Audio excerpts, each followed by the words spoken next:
donde señala que el objetivo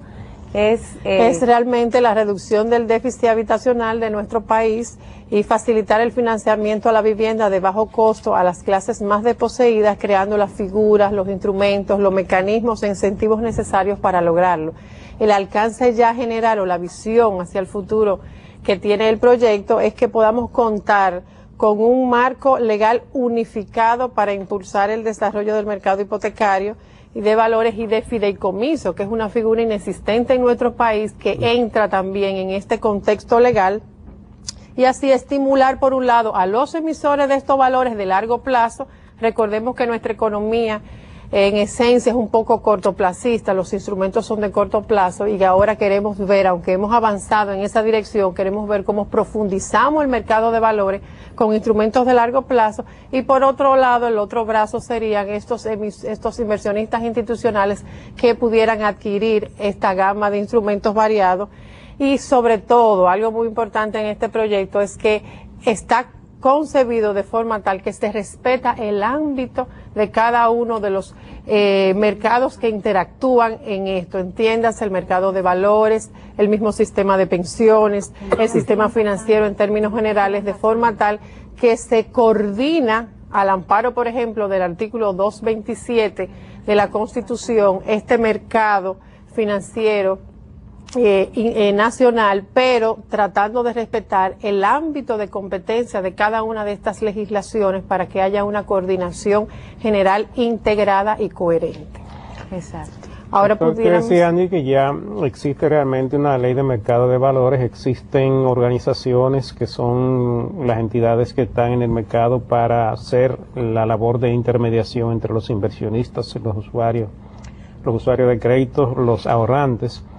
Existe toda una estructura, pero el mercado todavía es un mercado poco profundo y necesita de esos instrumentos de largo plazo. Exactamente. Estos instrumentos que se crearían con esta ley ya son instrumentos que se pueden negociar en este mercado. En el mercado de valores primario y secundario. Sí, entonces le dan profundidad al mercado y crean muchísimas opciones de financiamiento y de inversiones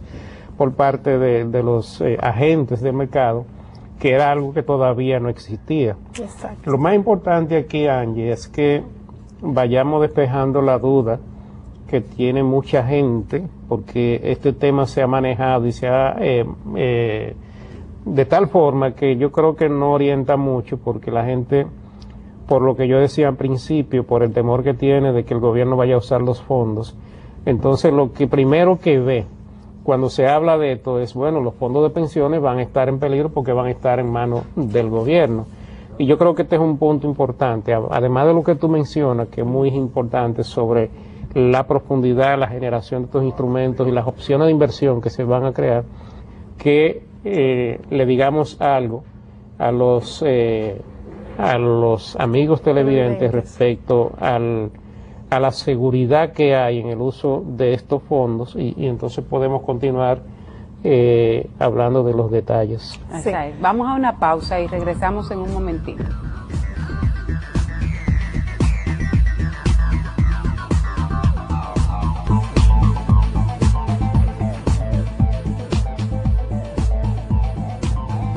Amigos y amigas de Agenda Económica, tenemos esta noche con nosotros a la licenciada Angie Fondel de Morín, economista, asesora bancaria y financiera de la Gobernación del Banco Central y directora de la Unidad Ejecutora para la Reducción del Déficit Cuasi Fiscal. En el segmento anterior, Luis planteó un tema vital, que es lo que ha copado la atención de los medios de comunicación, porque no han leído el proyecto y realmente se han lanzado a todo enfocarlo sobre el tema de los usos de los fondos de pensiones. Pero antes de abordar ese tema, Angie, nos gustaría que tú nos expliques cuáles son los fundamentos, en qué pilares descansa todo este marco legal unificado y cuáles serían los logros, los beneficios, las ventajas esperadas a los fines de los múltiples objetivos que se persiguen a través de esta importante iniciativa. Sí. El proyecto básicamente está sustentado en pilares importantes que van enfocados con el objetivo que señalamos anteriormente.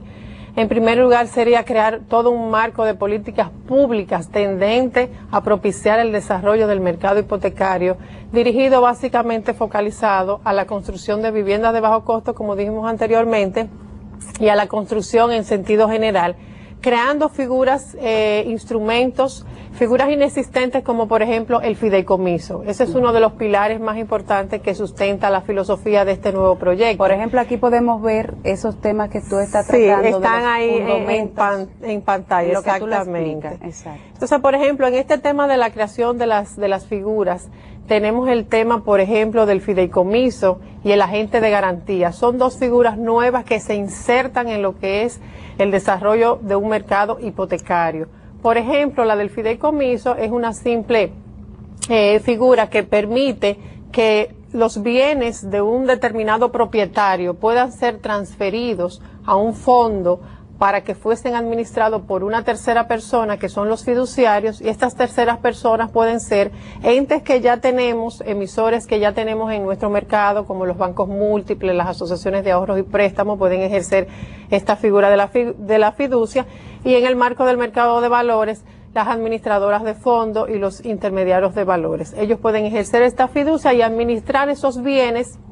de terceros con un mandato al amparo de un acto constitutivo con una serie de normas y reglas que regirían esa transacción. Entonces, por ejemplo, hay una gran variedad de modalidades del fideicomiso, los hay hereditarios o sucesorales, filantrópicos, el de inversión inmobiliaria, el fideicomiso para la construcción, y están también para mí los más interesantes, que son los de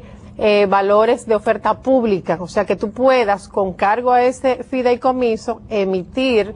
con cargo a ese patrimonio un valor que pueda ser negociado en el mercado de valores y que pueda ser objeto de inversión por los inversionistas institucionales. Entonces, este es el link, por ejemplo, este fideicomiso que tiene a su cargo los valores de oferta pública, que hace, por ejemplo, con este proyecto de forma tal que contribuye la figura del fideicomiso, además de que tiene estas modalidades, a que se pueda impulsar por esta vía de los fideicomisos para la construcción de viviendas de bajo costo el desarrollo del mercado hipotecario. No, y dicho sea de paso, Angie, porque esa figura del fideicomiso que no existe en nuestro derecho es vital para desarrollar una serie de proyectos, porque sirve de vehículo también receptor de inversionistas extranjeros y nacionales que pudiesen dedicar a grandes proyectos, incluso hasta obras de infraestructura. Pero lo interesante también es que se establecen reglas, rendición de cuentas, hay todo se evitan un mecanismo, fraudes, evasiones. Sí, porque en el acto constitutivo están los elementos para garantizar la confianza de la figura. Y van a estar regulados y supervisados. Tienen sus entes, por ejemplo, el de oferta pública. El fideicomiso de oferta pública va a estar supervisado por la Superintendencia de Valores. Claro. Los demás fideicomisos se eligió en principio la Dirección General de Impuestos Internos para que le dé el seguimiento, porque en muchos países estas figuras se usaban para evadir impuestos. Entonces aquí se prevé y se subsana esa posibilidad creando un RNC especial, creando los mecanismos de control para evitar que esta figura pueda ser utilizada como un medio de evasión fiscal. Okay. También otra figura inexistente que entra en el proyecto es la de agente de garantía, que es un ente que puede ser que sería una persona jurídica que va a servir, que puede ser contratada, por ejemplo, por los emisores para que sirva en la conformación de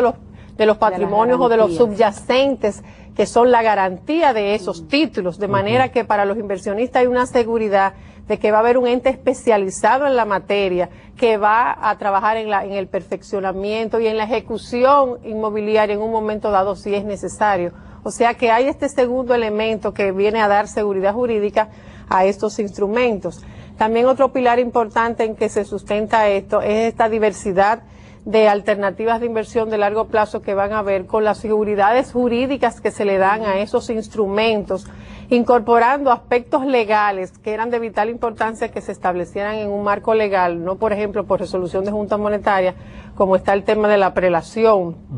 que tendrían las letras hipotecarias, por ejemplo, en el caso de que si se liquida una entidad de intermediación financiera que ha emitido letras, esa pareja de la letra que constituye su subyacente o activo o cartera hipotecaria que lo sustenta, va de la mano y de pareja con él, con ese título, a donde quiera que se transfiere ese activo y ese pasivo, de manera que se garantiza el repago del flujo de ese instrumento en el largo plazo, porque su subyacente le acompaña siempre.